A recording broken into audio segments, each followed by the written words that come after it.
दोस्तों, कहते हैं कि जान है तो जहान है, बाकी सब वीरान है। दोस्तों, मैं बात कर रहा हूँ आज के दौर में चल रहे कोरोना महामारी की। कोरोना महामारी और आपका कर्तव्य। अब आप लोगों को ऐसा लग रहा होगा कि सर आज किस विषय पर बात कर रहे हैं, कि हम कोरोना जैसी महामारी में क्या कर सकते हैं, इसके लिए हम कैसे उत्तरदायी हैं, यह हमारा क्या सहयोग रह सकता है। सबसे पहले हम अगर बात करें स्थिति जो है वो विकराल रूप धारण कर रही है। दिन प्रतिदिन कोरोना के जो केस हैं वो बढ़ रहे हैं, मृत्यु दर है जो बढ़ रही है, चारों तरफ पैनिक क्रिएट हो रहा है। साथियों, आप सब जानते हैं कि इस परिस्थिति में मनोबल जो है वो बहुत ज़्यादा ज़रूरी है। अगर कोविड पेशेंट का, कोरोना के मरीज़ का मनोबल अगर गिरता है तो वो बहुत बड़ी समस्या हो जाती है डॉक्टरों के लिए भी, क्योंकि किसी भी परिस्थिति में, चाहे वो मरीज़ है या सामान्य परिस्थिति में हम बात करें, अगर आपका मनोबल डाउन हो जाता है, गिर जाता है, तो फिर रिकवरी बहुत मुश्किल हो जाती है।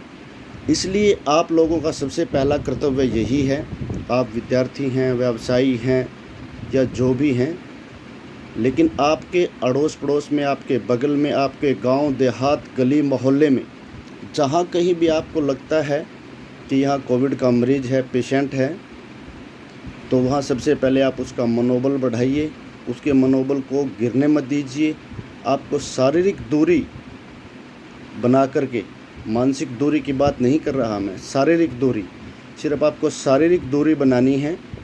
और शारीरिक दूरी मेंटेन करते हुए आपको उससे बातचीत करनी है टेलीफोनिकली।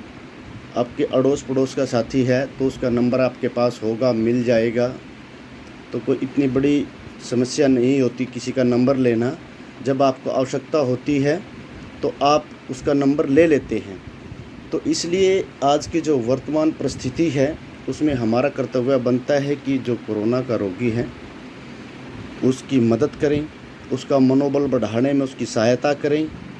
जब भी आपको लगता है कि वो मानसिक रूप से टूट रहा है, शारीरिक रूप से तो कहते हैं कि दवा और दुआ दोनों ही रोगी को ठीक कर देती हैं, लेकिन जब वो मानसिक रूप से टूटता है, उसका मनोबल टूटता है, तब उसको आपकी आवश्यकता होती है, आपके पड़ोस की आवश्यकता होती है, आपकी आवश्यकता होती है, परिवार की आवश्यकता होती है। तो इस परिस्थिति में हम सब का कर्तव्य है कि रोगी का मनोबल ना टूटने दें। अब आप लोगों को लगता होगा कि जी हम कैसे बात करें, जैसे भी हम सामान्य कहीं जाते हैं और कोई ऐसी दुखद घटना हो जाती है, उसके लिए हम उस परिवार को एक सांत्वना रूप में जो कहना चाहते हैं कि कोई बात नहीं, परिस्थिति ऐसी है कि कुछ समय के बाद ठीक हो जाएंगे, और ऐसी कोई विकट परिस्थिति नहीं है कि आप ठीक ना हो, बहुत सारे केस हैं जो रिकवर हुए। इस प्रकार की बातों से आप उनका मनोबल जो है बढ़ा सकते हैं। दूसरी, एक समाज के अंदर साथियों बहुत सारे लोग एक भ्रम पैदा कर रहे हैं टीकाकरण के लिए कि टीका नहीं लगवाना चाहिए, इससे ये हो जाएगा, वो हो जाएगा। तो इसमें आपकी जिम्मेवारी बनती है कि आप उन लोगों को मुंह तोड़ जवाब दें और लोगों को टीकाकरण के लिए प्रेरित करें। स्वयं भी वैक्सीनेशन करवाएं, टीकाकरण करवाएं, टीके लगवाएं। और अब सरकार ने रजिस्ट्रेशन फ्री कर दिया है। अब आप किसी भी सरकारी केंद्र पर जा कर के वहाँ आप अपना टीका लगवा सकते हैं, टीकाकरण करवा सकते हैं। दोस्तों, अब आपको ऐसा लगता होगा कि मैं और क्या सहायता कर सकता हूँ। आप बहुत सहायता कर सकते हैं इस परिस्थिति में। आप पुलिस प्रशासन की सहायता कर सकते हैं। आपको लगता है कि कहीं भीड़ को कंट्रोल करने में पुलिस को असुविधा हो रही है, आप स्वेच्छा से वॉलंटियर के रूप में आप उनकी मदद कर सकते हैं, कोरोना के नियमों का पालन करते हुए। सबसे पहले स्वयं का बचाव करना है। अगर आप स्वयं का बचाव करेंगे तभी आप दूसरों की मदद कर सकते हैं। अगर आप खुद ही संक्रमित हो गए तो फिर आप दूसरों की मदद नहीं कर सकते। मेडिकल टीम को ले लीजिए, पिछले 1.5 साल से लगभग वो लोग छुट्टी पर नहीं गए। अगर आप मेडिकल के विद्यार्थी हैं किसी भी रूप में तो आप उनकी मदद कर सकते हैं। और ऐसा नहीं है कि मेडिकल के विद्यार्थी होना ही ज़रूरी है इस मदद के लिए। इस परिस्थिति में आप कुछ कार्य कहते हैं कि स्किल से नहीं, जज्बे से होते हैं। आप इस परिस्थिति में किसी भी रूप में मेडिकल ऑक्सीजन प्रोवाइडर के रूप में आप काम कर सकते हैं, या जो एनजीओ, जो सहायता समूह या जो संस्थाएं काम कर रही हैं, आप उनके साथ मिलकर के काम कर सकते हैं। तो बहुत सारी चीज़ें हैं जो आप कर सकते हैं।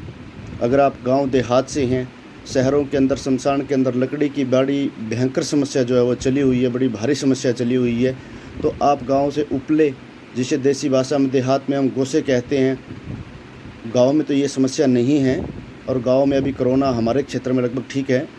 तो जहाँ भी है, तो गांव से शहरों में जहाँ लकड़ी की समस्या है, वहाँ ईंधन के रूप में गोसे पहुँचाने का काम आप कर सकते हैं, उपले पहुँचाने का काम कर सकते हैं। और साथियों, ये काम किसी प्रचार के लिए नहीं, किसी पार्टी के लिए नहीं, बहुत सारे लोग सरकार को दोष देने का काम अब कर रहे हैं। साथियों, ये समय, कुछ समय के बाद ये विकट परिस्थिति, कहते हैं कि जो बुरा दौर है उसकी एक अच्छी बात यह भी होती है कि वो बहुत जल्द गुजर जाता है। तो इसलिए अब सरकारों को दोष देना और आपस में लड़ने का समय नहीं है। आप अपने सामर्थ्य के अनुसार, अपनी क्षमता के अनुसार, अपनी योग्यता के अनुसार, या अपने जुगाड़ से, हम इंडियंस जुगाड़ टेक्नोलॉजी में बहुत विश्वास रखते हैं, जिस प्रकार भी आप कर सकते हैं। इस समय में सिर्फ मानवता की सहायता कीजिए, ना कि किसी जाति, बिरादरी, पार्टी, इन सब की सहायता नहीं करनी, और सहायता करके भूल जाना, यही सच्ची मानवता है। अभी आपको एक टेस्ट जो आपका चल रहा है कि आपके अंदर कितनी मानवता है। ये एक समय है जब आप अपनी मानवता को चेक कर सकते हैं। अगर आपके पड़ोस में काम करने वाली एक ही महिला है परिवार के अंदर, और वो संक्रमित हो जाती है, तो उस परिवार की दशा सोचो क्या होगी। इसलिए आप लोगों को उस परिवार की सहायता करनी है, उस परिवार को भोजन, ऑक्सीजन। आप पढ़े लिखे हैं, युवा हैं, आप सोशल मीडिया के माध्यम से ऑक्सीजन आसानी से कहाँ अवेलेबल हो सकती है, किस हॉस्पिटल में बेड आसानी से अवेलेबल हैं, आप सारा दिन सोशल मीडिया पर रहते हैं, आपके पास ये जानकारियाँ रहती हैं। आप अपने गांव में, अपने अड़ोस पड़ोस, गली मोहल्ले, क्षेत्र में आप इस विषय में बता सकते हैं कि आपको अगर ऑक्सीजन की आवश्यकता है, आसानी से और फ्री किस प्रकार मिल सकती है, जल्दी कैसे मिल सकती है, रेड क्रॉस के माध्यम से, या और बहुत सारी संस्थाएं जो ऑक्सीजन प्रोवाइडर का काम कर रही हैं। आप उनके संपर्क सूत्र, मोबाइल नंबर उस मरीज़ को दे सकते हैं, क्योंकि जो रोगी है वो इस परिस्थिति में नहीं होता, उसकी मानसिक दशा प्रॉपर रूप से काम नहीं करती है, और वो कहीं ना कहीं झुंझलाहट उस परिवार के अंदर होती है। तो आप इस प्रकार उनकी मदद कर सकते हैं। आज गांव को आपकी आवश्यकता है।